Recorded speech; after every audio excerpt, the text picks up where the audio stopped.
Trading के अंदर आपका बड़ा कैपिटल लूज हो गया। एक रूल दिमाग में अभी कस लेना कि सर ऑप्शन बायर के लिए पैसा कमाना स्टॉक मार्केट में मुश्किल है। दो टाइप के ट्रेडर ही हैं जो ऑप्शन बाइंग में पैसा कमा सकते हैं, मैं सत्य बोल रहा हूं। अगर इन दो में आप कैटेगरी में फॉलो नहीं करते हो तो डेफिनेटली सर आप लॉस कमाने ही वाले हो। तो मैंने सिर्फ मात्र 80,000 रुपए डाले थे और आज मैंने उससे 14 गुना बना दिया। पहला पॉइंट जिसने मेरी ट्रेडिंग सुधारने में मदद करी है वो है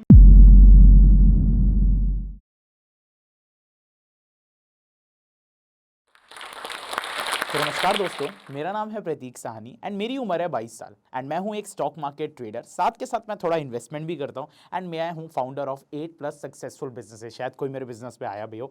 एंड मैं अगर आपके अपने बारे में बताऊं, राइट, मैंने अपनी जो स्टॉक मार्केट ट्रेडिंग स्टार्ट करी थी वो करी थी अराउंड 3 साल पहले, राइट। एंड 3 साल पहले जब मैं स्टॉक मार्केट के अंदर एंटर हुआ था, मैं हुआ था as a equity intraday trader and साथ के साथ nowadays I am doing FNO। Specially मैं आजकल ऑप्शन सेलिंग में ज़्यादा हो चुका हूँ। इसका मतलब ये नहीं है कि मुझे ऑप्शन बाइंग नहीं पसंद, but I trade option buying every day but very less. Option selling में मेजॉरिटी में ट्रेड करता हूँ। सो आज जो मैं बताना चाहूंगा वो शायद बहुत कम लोगों ने बताया हो। जो मैं बताने वाला हूँ, the dark sides of stock market. जो मेरे साथ इशू हुआ है, मैं वही चीज सब लोगों को कन्वे करना चाहता हूं और कोई भी हम मनगढ़ंत कहानियां इस प्लेटफॉर्म पे नहीं बता रहे, राइट। सो जो मैंने अपनी स्टॉक मार्केट की जर्नी के अंदर दिक्कतें फेस करी हैं, जो मैंने अप्स एंड डाउन्स देखे हैं, तो इस प्लेटफॉर्म के माध्यम से मैं चाहता हूं कोई भी ऐसा ट्रेडर या स्टॉक मार्केट वाला इन्वेस्टर को ऐसी दिक्कतें फेस नहीं करनी पड़े। तो वीडियो को एंड तक जरूर देखिएगा।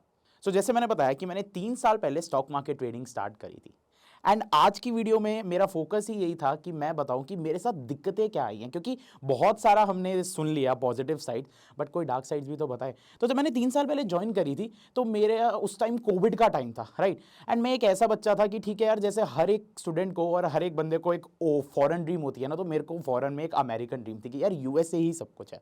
तो मैंने कहा चलो यार अमेरिका चलते हैं, ठीक है।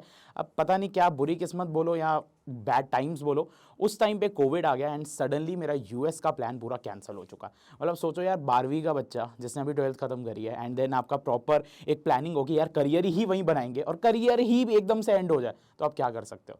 तो ऐसे धीरे धीरे देखते देखते कोविड के अंदर मेरी स्टॉक मार्केट के अंदर इंटरेस्ट ज़्यादा बढ़ा। अब स्टॉक मार्केट सीखे कैसे? पहली चीज़ सर, बिना सीखे स्टॉक मार्केट लाइफ में कभी नहीं करनी चाहिए। मैं आज जितना मेरे को एक्सपीरियंस हुआ है और जितने मैंने अप्स एंड डाउन्स देखे हैं, मैंने जितने लॉसेस देखे हैं, उसके बाद बोल रहा हूँ कि विदाउट लर्निंग कुछ भी नहीं करना चाहिए। तो पहली चीज़, जैसे हर एक ट्रेडर और हर एक स्टूडेंट जाता है कि यार स्टॉक मार्केट सीखे कहाँ से, तो मेरे दोस्त ने मेरे को एक इंस्टीट्यूट सजेस्ट किया, राइट। तो वहाँ पे मैंने एक स्टॉक मार्केट का कोर्स ज्वाइन किया और मैंने अराउंड सम ऑफ 1 लाख रुपए का बैच ज्वाइन किया था, जहाँ पे मैंने 1 लाख रुपीज़ पे किए और मेरे को 1 साल का स्टॉक मार्केट का कोर्स मिला जो कि मुझे पढ़ाया जाता था। और मैं तो बहुत खुश था कि मैं कहा यार बस 1 लाख रुपए के अंदर आप स्टॉक मार्केट में काफ़ी अच्छा कर सकते हो। सो जो मैंने 1 लाख रुपए स्टॉक मार्केट के कोर्स के अंदर ज्वाइन किया, जो कि मेरा लाइव कोर्स होने वाला था, राइट, पर मैंने ऑनलाइन के लिए ऑप्ट किया था। कोरोना था उस टाइम, तो घर पे बैठ के सारे लोग पढ़ रहे थे, जिसके अंदर मैं आपको बता भी दूं मैंने क्या क्या सब्जेक्ट्स पढ़े हैं सर। आज के टाइम में एक डिप्लोमा है मेरे पे फाइनेंस का, शायद लोगों को पता ना हो कि फाइनेंस में भी डिप्लोमा होता है। यस सर, कहीं ऐसे हैं इंस्टीट्यूट जो आपको फाइनेंशियल डिप्लोमा देते हैं, पर एक और सच्चाई बात बताऊं, उसकी कोई वैल्यू नहीं होती।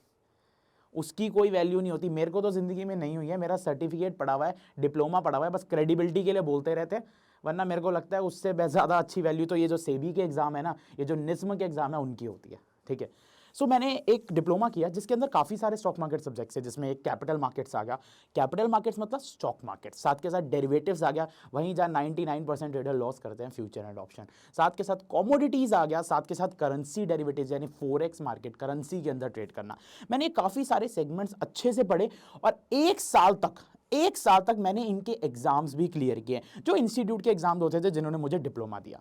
एंड मेरे को A+ ग्रेड के साथ डिप्लोमा मिला एंड मैंने एग्जाम्स क्लियर कर लिए। अब जब ये मैंने लर्निंग करी ना, राइट, उस टाइम पे मैंने देखा यार मैं ये सीख क्या रहा हूं। मैं तो स्टॉक मार्केट से पैसा कमाना चाहता हूं, पर मुझे सीखने को पहली चीज क्या मिली कि what is capital market. Okay चलो, एक जनरल नॉलेज जरूरी होती है, राइट। मैंने कहा चलो आगे आएगा आगे आएगा आगे आएगा। 6-7 महीने बीत गए, फिर लास्ट में कोर्स आता है टेक्निकल एनालिसिस, जिसके अंदर वही बेसिक कैंडलस्टिक पैटर्न्स पढ़ाए जाते हैं। मैंने कहा यार ये क्या चीज़ है, कुछ ऐसा भी होता है रियल में। तो मैं वहाँ से सीख के चला गया, जहाँ पे मेरे को कोई प्रैक्टिकल नॉलेज मैंने नहीं ली थी, वहाँ पे नहीं दिया गया मुझे। अब जब मैंने वो 1 साल का कोर्स कर लिया, अब मेरे को अंदर से 1% फील नहीं आ रही थी कि मैंने स्टॉक मार्केट सीखा है या नहीं सीखा। मुझे ऐसा लग रहा था मैं कोई एग्जाम की प्रिपरेशन कर रहा हूं। मुझे ऐसा लग रहा था कि मैंने बुक की नॉलेज पढ़ ली है कंप्लीटली। अब मुझे नहीं पता था कि मैं सिस्टम पे चार्ट्स खोलूं, ट्रेडिंग व्यू खोलूं और अपना डीमैट अकाउंट बनाऊं, पर करना क्या है मेरे को। वहां पे तो नहीं दिखेगा ना, कैपिटल मार्केट तो नहीं डालना, वहां तो चार्ट्स ऊपर नीचे चल रहे हैं। तो मैंने बात करी वही सेम, मैंने कहा यार अब ये किया कैसे जाए, ठीक है। तो मैंने एक और बैच ज्वाइन किया, राइट। मैंने 1 लाख रुपए पहले खर्चे, फिर मैंने बैच ज्वाइन किया 15 से 20 हज़ार रुपए का, जो था ऑप्शन ट्रेडिंग। अच्छा, 1 साल तक मेरी फाइनेंस के बारे में नॉलेज अच्छी हो गई थी, ठीक है। उसके बाद मैंने कहा नहीं यार, मुझे प्रैक्टिकल नॉलेज नहीं मिल रही है, तो मैंने प्रैक्टिकल नॉलेज के लिए एक ऑप्शन ट्रेडिंग का बैच ज्वाइन किया, ठीक है।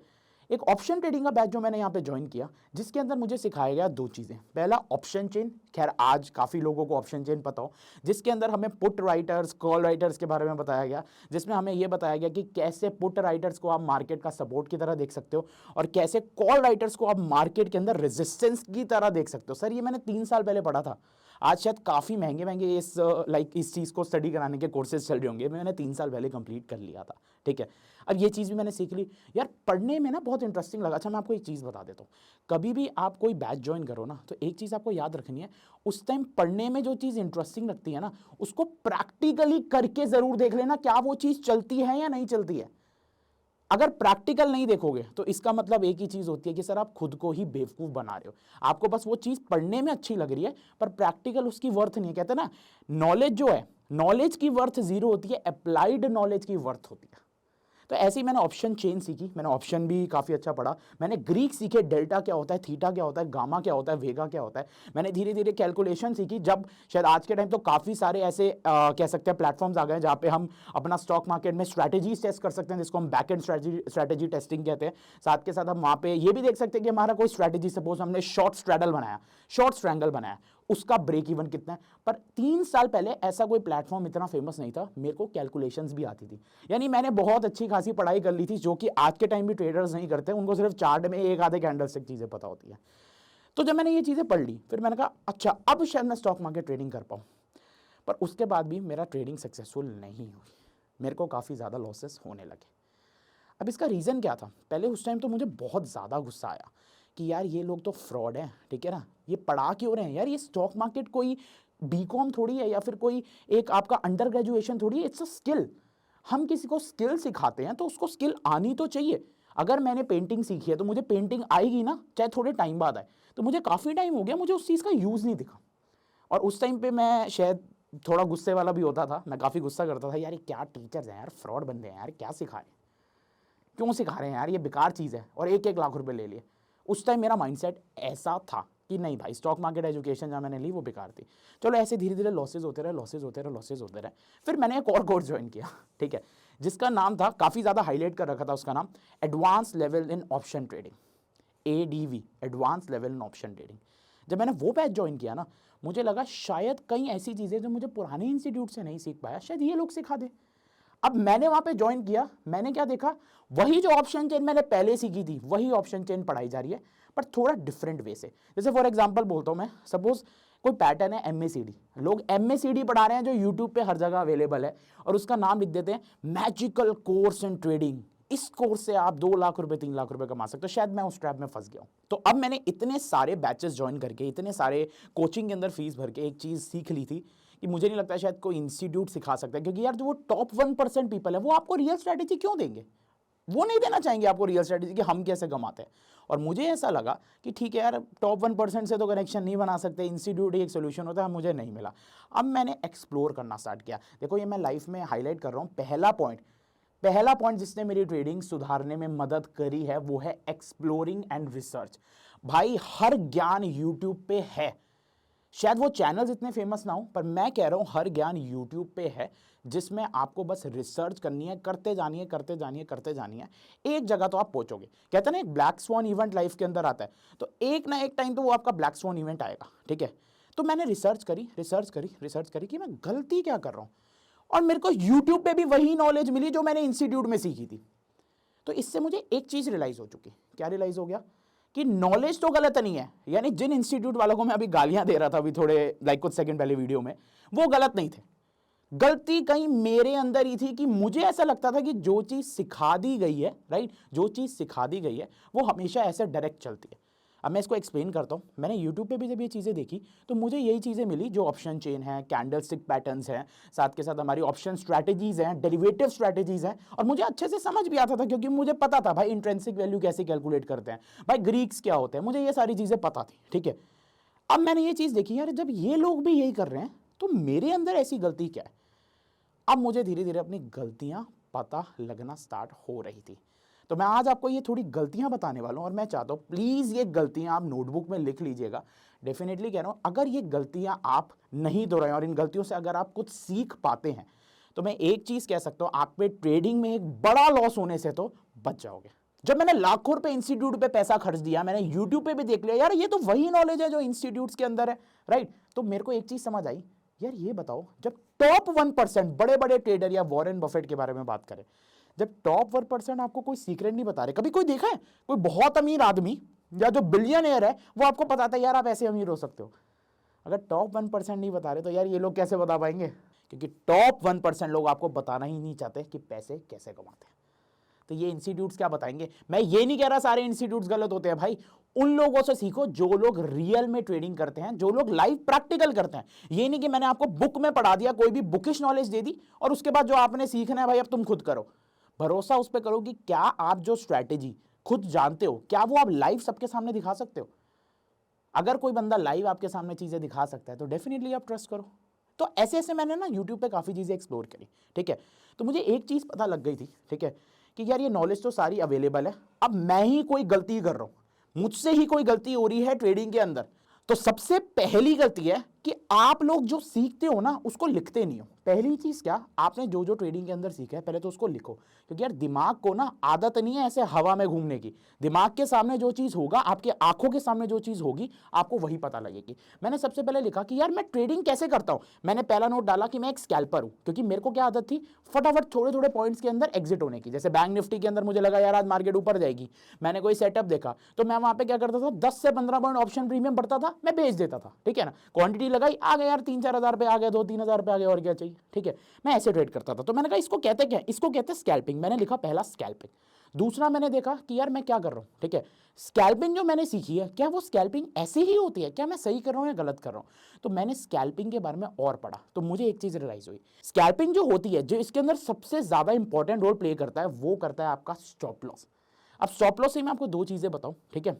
देखो दो टाइप के ट्रेडर होते हैं, एक होते हैं डिस्क्रिशनरी ट्रेडर और एक होते हैं सिस्टमैटिक ट्रेडर।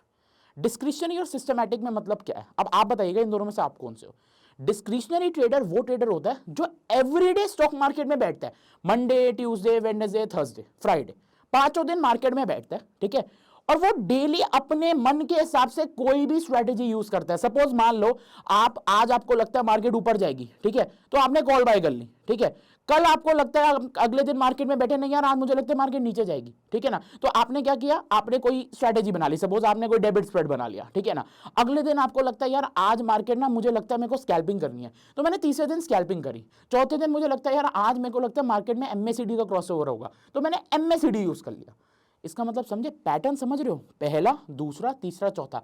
यानी वो ट्रेडर हर दिन अलग अलग स्टाइल ऑफ ट्रेडिंग यूज करता है। इसको बोलते हैं डिस्क्रिशनरी मेथड, कि आपका कोई स्टाइल फिक्स नहीं है, आपका कोई सिस्टम नहीं है। दूसरा होता है सिस्टमैटिक ट्रेडिंग। क्या होता है? सिस्टमैटिक ट्रेडिंग, जो कि मैंने फॉलो किया और मैंने बताया था आपको। सिस्टमैटिक ट्रेडिंग, ये वर्ड याद रखिएगा, सिस्टमैटिक ट्रेडिंग काफी ज्यादा हेल्प कर सकता है एक ट्रेडर को, राइट? सिस्टमैटिक ट्रेडिंग क्या होता है? आपने शायद एक लाइन सुनी होगी, ठीक है ना, ये ब्रूस ली ने बोली गई है, ब्रूस ली ने बोला है। एंड इंडियन मूवी भी चांदनी चौक टू चाइना के अंदर भी एक लाइन थी कि मुझे उस मूव से खतरा नहीं है जो तुमने एक बार प्रैक्टिस करी है, पर मुझे उस मूव से खतरा है जो तुमने 10,000 बार प्रैक्टिस करी। यानी उस एक मूव को, उस एक स्ट्रैटेजी को, उस एक सिस्टम को आपने इतना प्रैक्टिस करा है, आपको सिर्फ उसी को ही फॉलो करना है। जैसे मैं एक टेक्निक फॉलो करता हूं, आज भी करता हूं, जिसको बोलते हैं डोजी स्कैल्पिंग टेक्निक, जो कि मैंने ही बनाई इतनी सारी गलतियां करके। अब इसके अंदर मैं क्या करता हूं, ठीक है, डोजी स्कैल्पिंग टेक्निक में मैंने ना स्टॉप लॉस छोटा डाल रखा है, ठीक है, और साथ के साथ मैंने अपना कोई टारगेट डाल रखा है, ठीक है। अब मार्केट खुलती है 5 दिन, ठीक है। अब 5 दिन के अंदर मैं सिर्फ तभी ट्रेड करूंगा जब मुझे ये डोजी स्कैल्पिंग का सेटअप दिखेगा। यानी सपोज आज मंडे है, आज मैंने देखा अरे यार बैंक निफ्टी के अंदर कोई डोजी स्कैल्पिंग बन रही है, मैं ट्रेड करूंगा। अब मान लो मुझे ट्यूसडे नहीं दिखा, तो क्या मैं ट्रेड करूंगा? नहीं। यही ट्रेडर गलतियां करता है। वो क्या करता है कि अगर उसको कुछ सेटअप नहीं दिख रहा, यार तुम्हारा कोई भी सेटअप हो सकता है, support breakout, resistance breakout, price action, कुछ भी हो सकता है। अगर उसको आपका एक सेटअप नहीं दिख रहा तो वो कुछ भी ट्रेडिंग करने लग जाता है। तो मैं क्या करूंगा, अगर मंगलवार के दिन मुझे डोजी नहीं दिखी, मेरी पर्सनल स्ट्रैटेजी नहीं दिखी, मैं ट्रेड ही नहीं करूंगा। तीसरे दिन भी नहीं देखी, नहीं करूंगा। चौथे दिन भी नहीं दिखी, नहीं करूंगा। अरे पांचवें दिन तो दिखेगी, पांचवें दिन जब दिख जाएगी तब मैं ट्रेड कर लूंगा। अब क्वेश्चन आ रहे होंगे, मान लो सर कोई ऐसा सिस्टम हो जो 10-15 दिन तक बन ही ना रहा हो, तब हम क्या करेंगे? अरे मैं कह रहा हूं चल मान लो 10 दिन तक कोई भी आपका सिस्टम नहीं बने, अरे यार 11वें दिन तो बनेगा। जितना आप ट्रेन हो जाओगे, कहते हैं ना, one trade can make you rich but one trade can make you poor also. अगर आपका स्टॉप लॉस ना हो, अगर आपका स्टॉप लॉस ना हो तो सर आप गरीब भी हो जाओगे। और अगर एक लिमिटेड रिस्क, जिसको बोलते हैं कैलकुलेटेड रिस्क के साथ किया गया, एक ही सिस्टम के साथ किया गया, जैसे मैंने लाइन बोली कि जिस मूव को आपने 10,000 बार प्रैक्टिस करी है, तो सर आप डेफिनेटली ट्रेडिंग के अंदर जीतने के चांसेस बढ़ जाते हैं। तो अगर मेरे को 11वें दिन वो मूव दिखता है, मैं 11वें दिन ट्रेड करूंगा। यानी एक system, one strategy, same stop loss and calculated risk. पहला तो ये चीज है कि जिसने मुझे ट्रेडिंग के अंदर हेल्प करी। दूसरी, अब मैं ये दूसरी चीज बहुत इंपॉर्टेंट बोलने वाला हूं, और मैं किसी भी ऑप्शन बायर को या डिमोटिवेट नहीं करूंगा। भाई मैं भी बाइंग करता हूं, ठीक है, कि सर ऑप्शन बायर के लिए पैसा कमाना स्टॉक मार्केट में, specially future and option, obviously वहां पे मुश्किल है। डिमोटिवेट मत होना, कमा सकते हैं पर मुश्किल है as comparative to option selling. कैसे?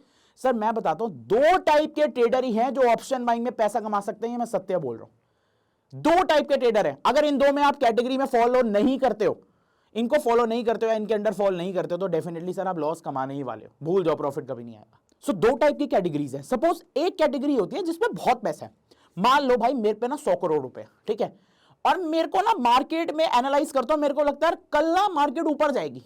मैंने एक बीटीएसटी कॉल ले ली 10 लाख रुपए की। अब सपोज कल मार्केट ऊपर चले गई तो मेरे को मिल जाएंगे यार 2-3 लाख रुपए, या जितना भी प्रीमियम बढ़ेगा। और अगर मार्केट डाउन चले गई तो मेरा पैसा डूब भी सकता है। पर कहोगे क्या सर डूबने से मुझे फर्क पड़ेगा?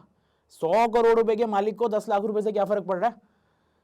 पर हर किसी पे तो 100 करोड़ नहीं होते हैं ना, हर किसी पे तो इतना पैसा नहीं है। जिस पे इतना पैसा है वो अनलिमिटेड रिस्क लेगा। या तो सर आप रिस्क बहुत ज्यादा लो, रिस्क बहुत ज्यादा वही ले सकता है जिसमें बहुत मोटा पैसा है। पर सर मेजॉरिटी लोगों पे तो मोटा पैसा नहीं है, ठीक है ना, मैं भी उसी अंडर फॉल करता हूं, ठीक है। तो अब अगर हम बात करें कि अगर आप पे पैसा नहीं है तो अब कैसे ट्रेड करें, मेजॉरिटी यही रीजन तो है।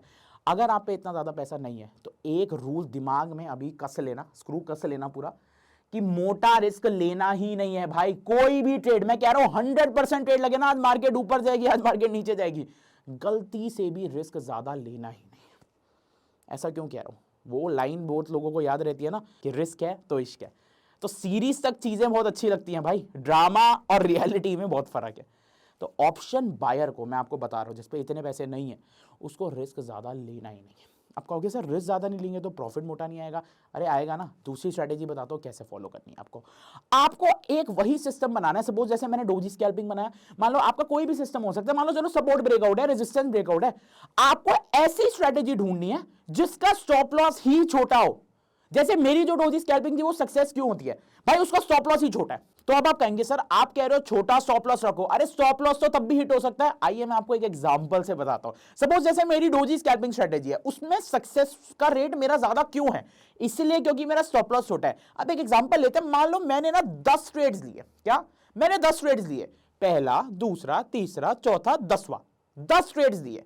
अब 10 में से स्ट्रैटेजी की रेशियो एटलीस्ट 70% तो होगी। मैं एक बात बताऊं भाई, कोई बिगिनर छोड़ो, कोई दूध पीता बच्चे से भी ट्रेडिंग करा लोगे ना, तो 10 में से तो 10 बार गलत होगा नहीं ना, ऑब्वियसली सी बात है।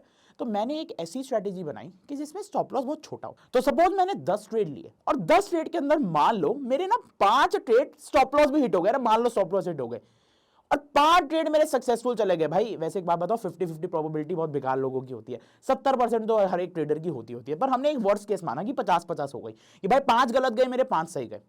अब अगर 5 गलत जाएंगे तो क्या मेरे को मोटा लॉस होगा? बिल्कुल भी नहीं होगा। क्यों नहीं होगा? यार मेरा स्टॉप लॉस तो छोटा है ना। अरे एक स्टॉप लॉस छोटा, दूसरा स्टॉप लॉस छोटा, तीसरा स्टॉप लॉस छोटा, चौथा स्टॉप लॉस छोटा, पांचवा स्टॉप लॉस छोटा। पर अगर मेरे वो जो 5 ट्रेड्स हैं वो मेरे अगर प्रॉफिट के अंदर आए, तो यार मैंने सबसे पहला मिस्टेक जो थी वो मैंने हटा के क्या किया, मेरा जो बड़ा लॉस था वो मेरा बच गया, क्योंकि वो मेरे तो 5 ट्रेड के अंदर छोटा स्टॉप लॉस हिट हुआ था। अब 5 ट्रेड के अंदर जो मेरा टारगेट है, जितना मुझे पैसा मिला ऑप्शन ट्रेडिंग से, मैंने सर उन 5 ट्रेडों में कमाया।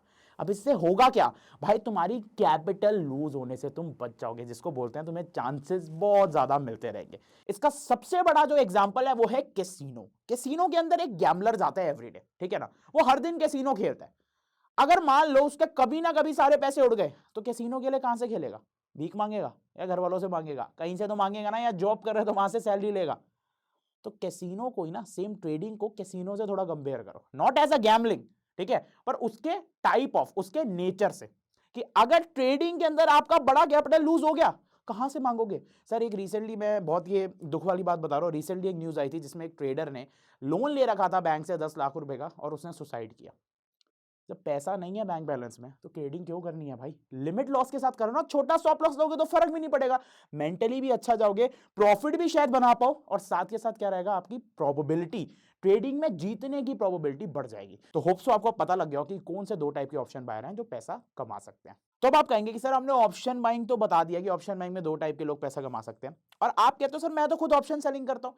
मैंने आपको क्या बताया? सर मैं ऑप्शन बाइंग भी करता हूं एवरीडे, बट मैं स्कैल्प करता हूं, जैसे मैं अपनी डोजी स्कैल्पिंग स्ट्रेटेजी यूज करता हूं। पर मेरे को ऑप्शन सेलिंग में ज्यादा इंटरेस्ट क्यों आया? क्योंकि ऑप्शन सेलिंग के अंदर आप एक काफी अच्छी चीज कर सकते हैं जिसको बोलते हैं हम हेजिंग। और दूसरा इसका पॉजिटिव फैक्टर क्या होता है, जिसको बोलते हैं हम समय को गेन करना, थीटा गेन करना, टाइम वैल्यू गेन करना। कहीं ना कहीं सुना होगा ना, ऑप्शन बाय लॉस क्यों करता है? एक रीजन यही होता है कि सर थीटा उसके अगेंस्ट होता है, टाइम उसके अगेंस्ट होता है। तो ऑप्शन सेलिंग के अंदर एक ट्रेडर कैसे ट्रेड कर सकता है, और साथ के साथ जैसे मैंने अभी वर्ड यूज किया, हेजिंग कर सकता है। अब काफी सारी स्ट्रेटेजीज है जो पर्सनली मैं स्ट्रेटेजी यूज करता हूं, जैसे मैं करता हूं एक शॉर्ट स्ट्रैंगल बनाना, कभी कभी डेल्टा न्यूट्रल करना, ये सारी स्ट्रेटेजीज होती है हेज करना। अब इजी लैंग्वेज में बोलो तो हेज मतलब क्या होता है कि सर एक जगह खरीद लो या एक जगह बेच दो, या दोनों साइड से डब्बी बना लो। तो डब्बी आप समझ गए होंगे, सपोज मैंने एक दीवार यहां बनाई और एक दीवार यहां बनाई। अरे अगर मार्केट उस दीवार के बीच में है तो हमें प्रॉफिट आता रहेगा, और अगर वो दीवार को तोड़ गई तो हमें लॉस होगा। अब कहोगे सर दीवार को तोड़ गई तो? सर हम उसको एडजस्ट कर लेंगे, जिसको हम कहते हैं स्ट्रैटेजी में एडजस्टमेंट, कि अगर ये 2 दीवारें हैं, अगर मार्केट इसके बीच में है तो मैं पैसा कमा रहा हूं ऑप्शन सेलिंग में। अगर मेरे को लगता है यार मार्केट एक दीवार के पास जा रही है तो मैं उसके पीछे एक और दीवार बना दूंगा, जिसको कहते हैं एडजस्टमेंट्स। सबसे इजी वे में मैंने आप लोगों को समझाया। तो ऐसे मेरे को ऑप्शन सेलिंग पसंद है क्योंकि उसमें आप हेजिंग कर सकते हो। और आखिरी चीज मैं ये चीज ऐड ऑन करना चाहूंगा, जैसे मैंने बताया स्टार्टिंग में कि मेरे काफी बिजनेसेस भी हैं। अब कई लोग सोच रहे होंगे अरे यार ट्रेडिंग से पैसा कमाना, बिजनेस क्यों करते हो? भाई स्टॉक मार्केट ना एक टाइप का अनसर्टेन चीज है, तुम्हें नहीं पता भाई इसमें कभी भी कितना लॉस हो जाए। क्या पता भी, जैसे market recently bank Nifty 2000 point गिरा था, तब तो मेरी ऑप्शन सेलिंग स्ट्रेटेजी भी काम नहीं कर सकती थी भाई, वहां पे भी लॉस हुआ। और एक दिन भगवान ना करे ऐसा है कभी बुरा दिन आ गया तो उसके लिए मैं आपको सबको एडवाइस करता हूं, जो भी आपका प्रॉफिट है ना उसको विड्रॉ करना सीखो, अपने अकाउंट से निकालो और उसको कहीं सेफ्टी जगह पे इन्वेस्ट कर लो। जैसे मैं आपको बताऊं अपने बिजनेस में से एक बिजनेस बताता हूं, जो मैंने कॉफी का बिजनेस स्टार्ट किया, जो मैंने सिर्फ मात्र 80,000 रुपए डाले थे और आज मैंने उससे 14 गुना बना लिया। अब ये नहीं है कि हर कोई बना सकता है, मैं कोई क्लेम नहीं कर रहा, बट ये चीज है कि मैंने अपना प्रॉफिट से उस बिजनेस में इन्वेस्ट किया, जो मुझे पता ठीक है यार मैं कॉफी का बिजनेस करता हूँ, ज्यादा रिस्क भी नहीं है और साइड बाय साइड चलता रहेगा, 80,000 रुपए तो है। तो याद रखिए सर, आपके कैश फ्लो, बड़े बड़े जो ये इन्वेस्टर हैं, या इंडिया का सबसे अमीर बंदे सर मुकेश अंबानी जी, ये डाइवर्सिफाइड इन्वेस्टर ऐसे थोड़ी बोलते हैं। Reliance industry, sir Reliance petrochemicals में है, हर जगह रिलायंस घुसा हुआ है, आपका सिम भी शायद जियो की होगी। तो सर ये कैसे? इन्हें पता है ना, एक बिजनेस अगर लॉस देगा तो बाकी के 5-6 बिजनेस तो पैसा बना देंगे। तो याद रखिए सर, ट्रेडिंग में जब भी आप प्रॉफिट कमाए तो उस प्रॉफिट को विड्रॉ करके कैश फ्लो जरूर बनाइए।